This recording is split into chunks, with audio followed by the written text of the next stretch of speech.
other speaker for today is just another fabulous lady. Sharon Amesu is a multi-award winning motivational and highly inspirational speaker, executive coach and inclusive leadership expert. Sharon started her career in law. She was a criminal barrister for 16 years with a successful practice in the northwest of England. She now runs a consultancy that supports organisations with leadership development and diversity and inclusion initiatives. As a professional speaker, Sharon is invited to speak to audiences around the globe on women in leadership, inclusive leadership, leadership accountability, and I'm absolutely over the moon that she's leading this important discussion for us today. I first came across Sharon and her equally fabulous daughter, Afia, on one of their She Leads for Legacy webinars, which actually, by coincidence, featured our other headline speaker today, Lorraine Martins. She Leads for Legacy is a community of individuals and organisations who are working together to reduce the barriers faced by Black female professionals aspiring for senior leadership and board level positions. When I read their mission statement, I knew that I'd found a kindred spirit. She Leads for Legacy says, "We don't believe in waiting for change to happen. We believe in accelerating change together." So on that note, shall we begin? Let's put the foot on the proverbial pedal and start to accelerate change together. Sharon, over to you.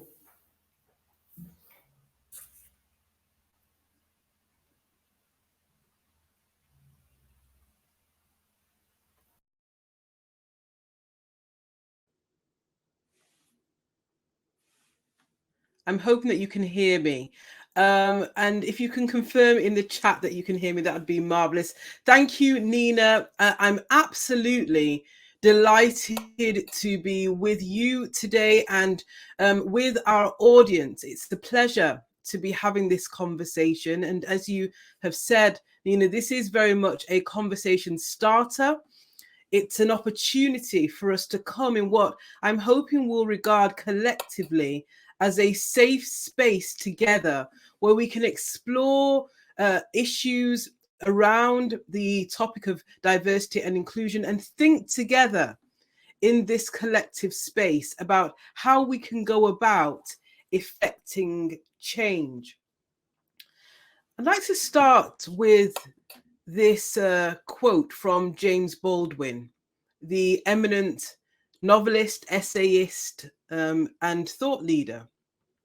And he said, "Not everything that is faced can be changed, but nothing can be changed until it is faced."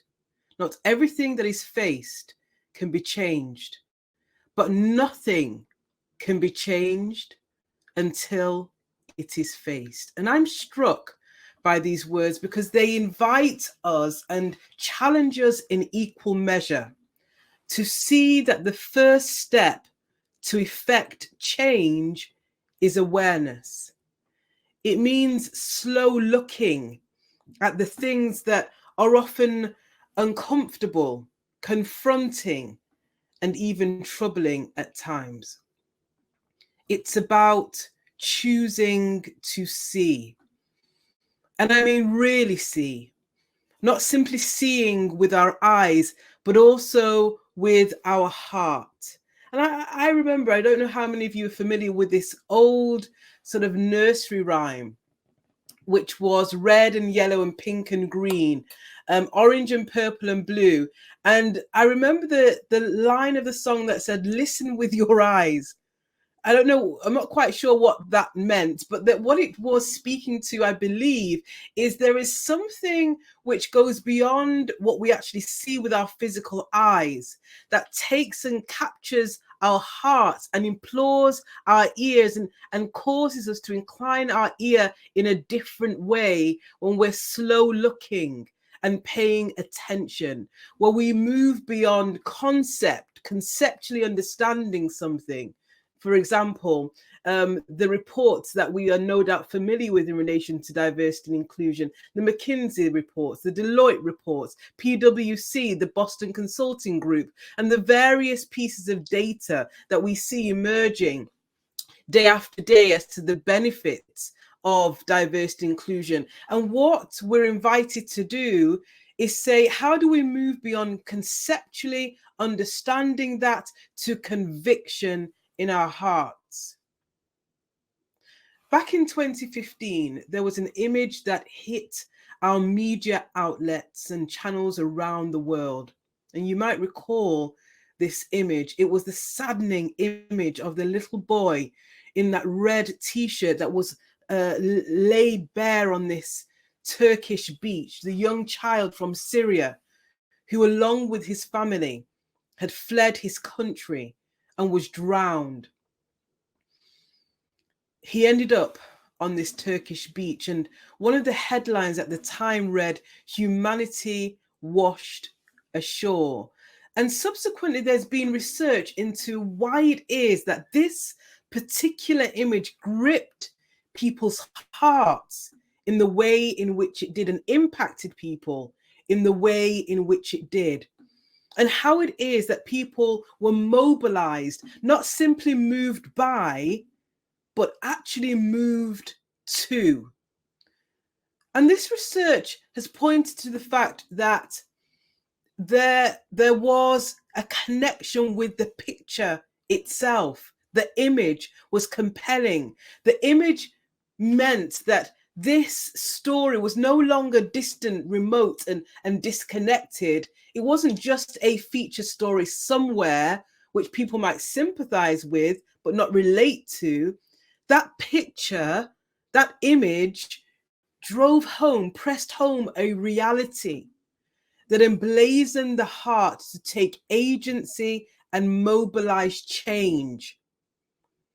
And one of my friends who saw this image herself found agency within herself. I remember it very distinctly, that she, seeing this image where one person's story had ended on the beach, had for herself thought about a preferred future. And she formed a local community group to fund a Syrian family who came into the country. They were relocated to the UK. They were housed by my friend's family and this community, and then supported to set up a restaurant in that community. A moving story that in one way had started and ended with a young boy on a beach, but actually had moved into a preferred future that sparked hope to a whole family finding a new home and establishing an entirely new business. Moved by, moved to, inspired by, inspired to. And our hope is that in this opportunity together, that in this round table, we will collectively be challenged and inspired to go beyond moved by into move to, beyond inspired by into inspired to take action.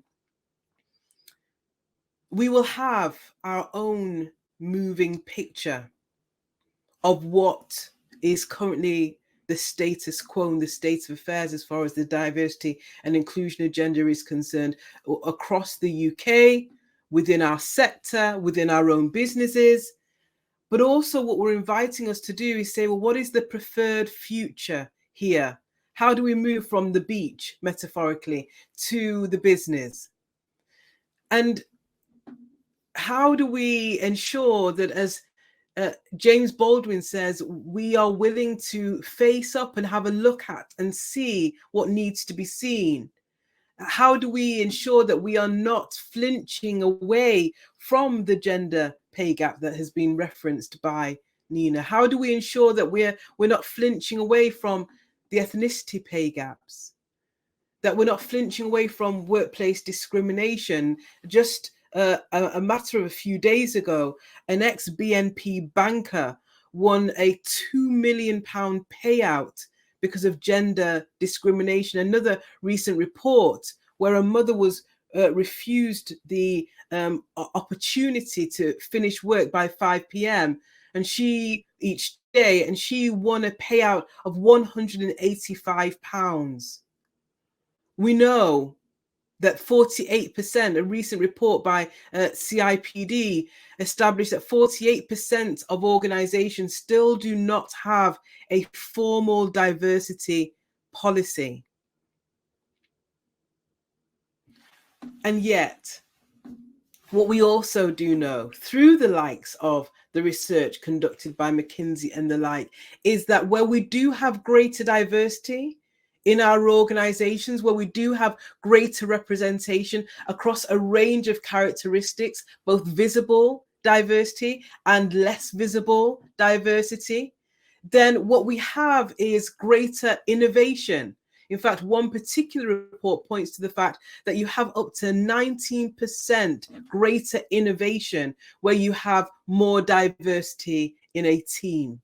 We know the report by McKinsey that points to 21% and 33% in relation to greater gender and ethnicity diversity as far as productivity and profitability is concerned. The preferred future. One of the things that I'm always really keen to support organizations with reflecting on is how we ensure that we are future fit as a sector, as a business, as a leader. And there's a very interesting piece of research that was undertaken by an author called Jacob Morgan, who wrote a book called Future Leader. I highly recommend it. And in this book, he and his research team had interviewed over 100 senior executives and over 14,000 employees, over 100 senior executives, over 14,000 employees. And in this research, they posed the question, what do you see as the future trends of leadership? What are the future trends that we're going to see in the workplace? What should we be looking out for in our organizations? And they identified 6 particular trends that we should be paying attention to. A number of these you will no doubt be already familiar with. First of all, the pace of change. And I'm sure that immediately resonates with us because we are at breakneck speed with change in so many ways. The pace of change is unrelenting. They also point to artificial intelligence, and we can see that there isn't this continued emergence. For some, there's even a fear as to the pace of artificial intelligence being introduced into every aspect of life, but that will continue. The trajectory and the direction of travel has been set. What is also very interesting is purpose has been identified as a future trend. And we'll be aware of, won't we, that increasingly we'll have the millennials demographics and the Gen Zers who are very conscious of, for example, ethical fashion. Where are they buying their clothing? Where are products being produced? This sense of purpose in what they're doing, and also purpose in where they're working. And there's some really interesting research by Deloitte, which points to the fact that Gen Zers and millennials are particularly focused on whether or not their organization has representation at senior leadership level and within the workforce. And those organizations that do, then Gen Zers and your millennials are more likely to stay in that organization for 5 years or more. Well, why is that important? Because we will no doubt have heard of terms such as the Great Resignation and the Great Attrition, or others have described it as the Great Quit. What is that? That in particular under lockdown, there has been an increasing awareness and agency among employees as to where they want to work and how they want to work and what sort of organization really appeals to them. And so it beholds us as leaders to really think about how do we ensure that we are employers of choice through the environments that we create. Because there is indeed a talent war. And I'm sure that when Lorraine comes on, she'll be able to speak to the unique challenges as far as the clearly compared with other sectors, the rail industry does not have the same level of churn, for example, compared with retail. But certainly an aging population within your sector means that there is a real challenge as to how you attract new talent into the industry. And that takes me to the next of Jacob Morgan's observations as far as trends, which is the diversification of the talent pool. We are increasingly diverse as a nation. And understanding that in order for us to continue to attract and be attractive, then where there is a skill shortage and real problems in the labor market, how is it that we ensure that we are tapping into as diverse and as rich a pool as possible? Then we have to think about diversity and inclusion. And then finally, the final of these is globalization. Increasingly so, there's an expectation that between 2019, the population across Asia, Africa and Latin America was 1.6 million. By 2025, it's expected that that will be 3.2 billion. We are becoming increasingly globalized. Of course, with Brexit, it means that we have to really think about where we are marketing our wares, as it were, and connecting with other diverse markets will be really important. And key stakeholders, that is our client base, our customer base, our investors and the like, are increasingly paying attention to whether or not our organizations are representative of the communities that we sit in and that we serve. And so we invite you to the table today because we want to encourage us to collectively think about how we do this, because we know conceptually that it's a necessary and right thing to do. And increasingly our conviction is growing, but then how do we do this? And our hope is today that you will be equipped and empowered and inspired to mobilize into action, to have that sense of agency, to have that sense of empowerment, that you individually and collectively within your organization are able to be agents of change on this agenda. Now, for sure, there are no silver bullets. This will not change overnight. But I believe that there are silver steps. That is, that one single act can make a difference, and that every single one of us can be a part of that.